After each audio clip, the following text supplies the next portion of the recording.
I hung out at the store, and if I didn't go one night, people would be like, "Oh man, you should have been here last night." Because I remember Dice arguing with Zamuda dressed as Clifton. This was right after the Andy Kaufman thing. In 2004, it was 20 years to the day that Kaufman had died, and he told people, "I'm coming back." And then they had the whole show. That's another story. But Dice fighting with Zamuda, and Dice said to Zamuda, go chase your best friend's ghost for a career some more." So he said to him, and then Zamuda said, "You're not selling out the garden anymore, Silverstein." And he threw a glass at him. And I think Zamuda's like 5'3", and Dice is so they had to hold him back. And then the guy that ran the whorehouse in Nevada, the Bunny Ranch, he was there for some reason. He was there with two like 19-year-old hookers, and they're like, "That sounds about right. Stop fighting. They're trying to break the whole thing up. And you're like, man, you just can't write this shit. You're like, just, So that's what I mean. So like I have 40 like that, but like, what are your top three? How do you even, wow. Well, obviously getting to work with Richard is the first one. Even though he was, older. But I mean like Rogan and Ned. Oh, you mean this right here? February 10th, 2007. I'm looking at the lineup, and here's Joe Rogan scheduled for a half hour. Right. Okay, now he does 90 minutes. But he did at least an hour that night. Yeah. Oh, he would, dude. People would be like, "I drove 2 hours for this spot," and he'd be like, "Fuck you, King of the Mountain." Well, I videotaped Joe's sets for him, and then his video guy Brian Redband. Sure. Also video, and that was like the first night that he videotaped.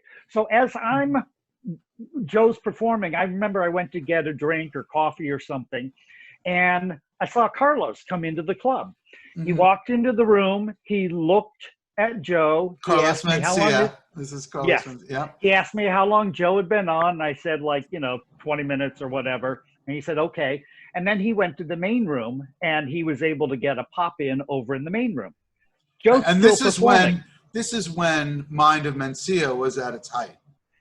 Right. And Joe didn't have Fear Factor had ended. Joe was just doing road work and UFC, but he didn't have his podcast. Right. Anyway, Carlos finished. I don't know how long he did, maybe 20 minutes or so in the main room. And I'm sitting at the piano watching Joe, and I see Carlos walk into the back of the room, and he's standing there watching Joe. Joe doesn't know he's there. The audience doesn't know he's there, but he's watching him. After Joe, and I'll send you a copy of this list because you should show this. Okay. Oh yeah. No, you put up the set list every night.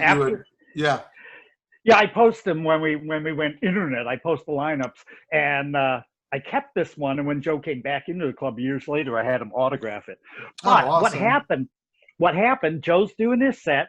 He's going to bring up Kirk Fox, who was writing for Carlos Mind of Mencia at that time. Kirk Fox, also very underrated comic. He's a great guy. I know. There's a guy I thought never said anything bad about anybody, and is really funny. And I thought he would be a huge mellow, and I thought, but there's so many talented people. It's such a country. Yeah. So Joe's, all the applause, everybody's great, everybody sits back down, and Joe says, "This next guy writes for Mind of Mencia." Yeah. Please welcome Kirk Fox. Joe stands, I play, they applaud, Kirk walks on stage, Joe shakes his hand, walks off stage, and Carlos starts yelling at him in the back of the room. Yeah. Mind of Mencia, I don't steal blah, blah, blah. And I'm playing Kirk on. and all this is happening. And Right. in And the then, back and of then the I room, love when the shit would go down, you would just be like, da-da-da, you're just watching. yeah. And I mean, you can overhear something going on in the back. And Kirk still hasn't even said hello. And I hear Joe over my piano say, let's take this outside. Oh yeah. Joe walks up, And he's a because he doesn't want to gorilla. interrupt the show. Dude, he's a gorilla and a black Oh, yeah. belt. Yeah. But he doesn't want to, he also doesn't want to interrupt Out the of show. respect, And, out of you know, respect. Yeah. out of respect for Kirk, even though he said something silly. Well, Joe walks outside. Carlos runs on stage, grabs the mic out of Kirk's hand, and he's literally not even said hello, and says, "Oh yeah, blah blah blah blah." And of course, you've seen the videotape. And then Joe came back in. And when he walks on stage, you can see Mencia's afraid. He's afraid. Yeah, he's afraid. Oh yeah. And after a few minutes, I realized, oh, this might be a little more fair. Dude, I love when Joe had Ari Shaffir comes out and goes, "Yeah, you did my bit on what was that? What was it? It was some Spanish show they only show in LA, but they'd have comics. Yeah. I can't remember the name of it. So he said, and then there have been subsequent videos where they cut to Ari doing the bit, and then to Mencia doing the bit, and then it turns out that Mencia, his name is Ned Chauncey, and he's actually Ned Holness. Oh, I thought it was Ned Chauncey. Anyway, he's Colombian and German. Yeah. He's not even. Mitzi gave him the name. Oh, Mitzi really? Gave him the name. Carlos Mencia.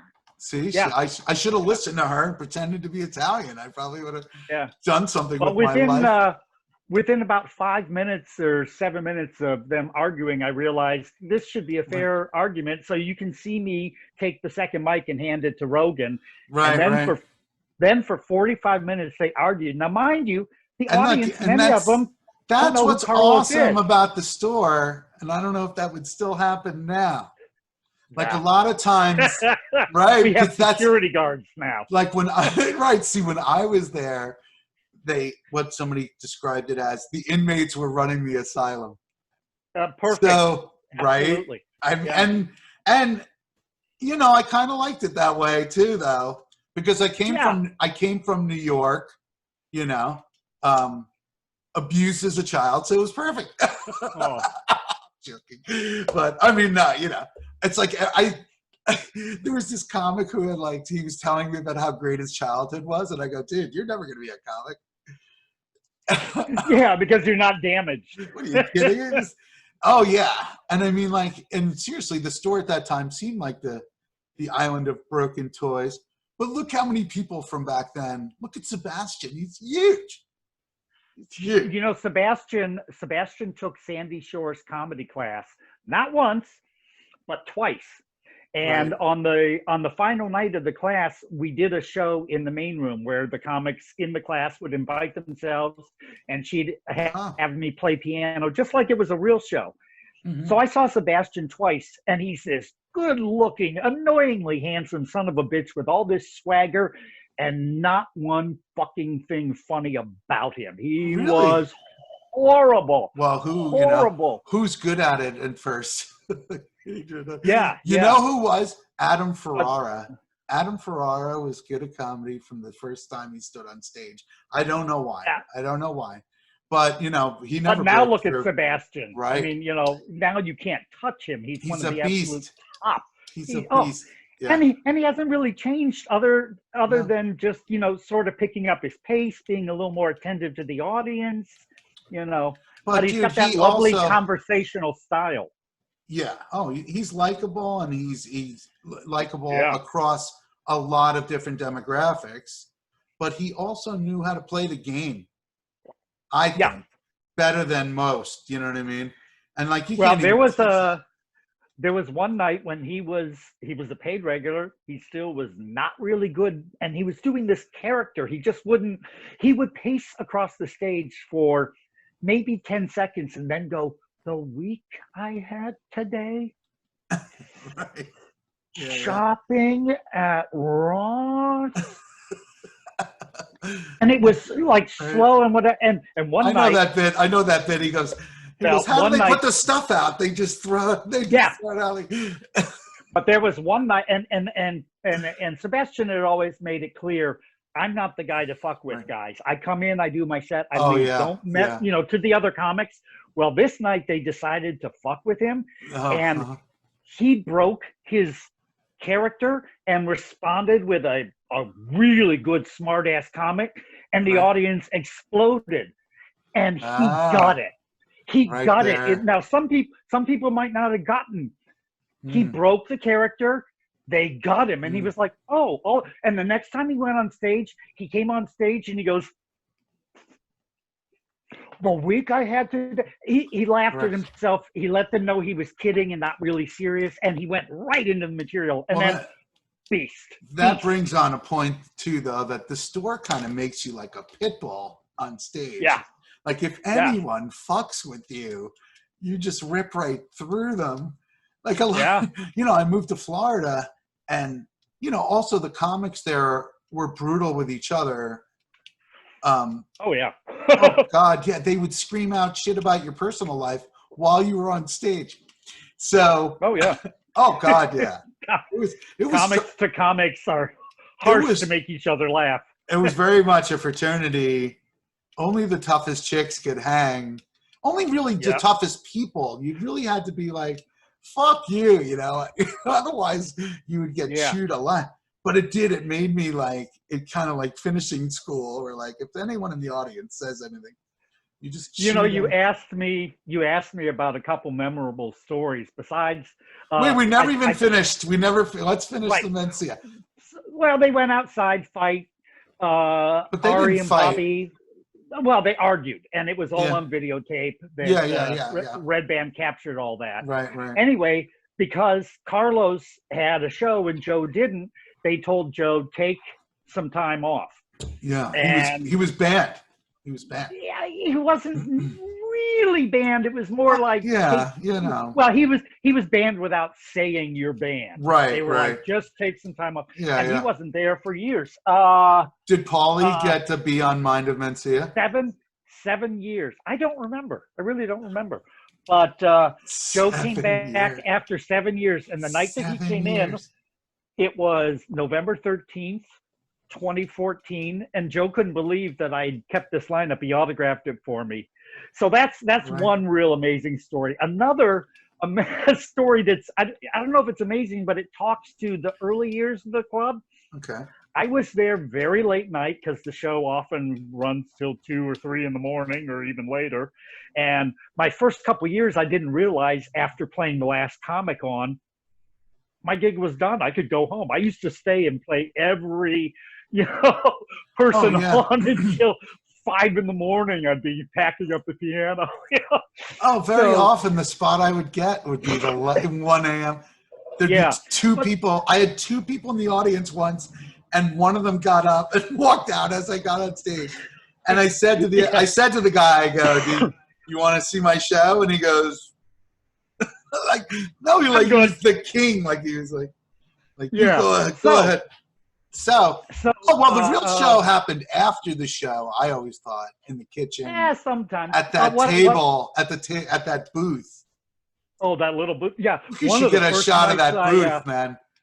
I have pictures of it. One of the That- first nights I worked there, I remember walking into the kitchen, and Mitzi Shore and Andrew Dice Clay and Roseanne Barr were sitting at that table talking together. And I was just like, and I just worked with Richard Pryor, mind blown. Right. And I right. figured it would just, like every other gig I had, I'd work a couple years and then, but like I said, I'm about to start 25. Yeah, sure. Anyway, this other memory that I do have. Well, show business, I was- say you get fired every weekend in show business. Yeah. You're fired. Get Yeah. out. Yeah. True. All right. So But the other story was one night when it was late, we were all done, early years, and I told the manager, I'll go turn off the stage lights in the main room.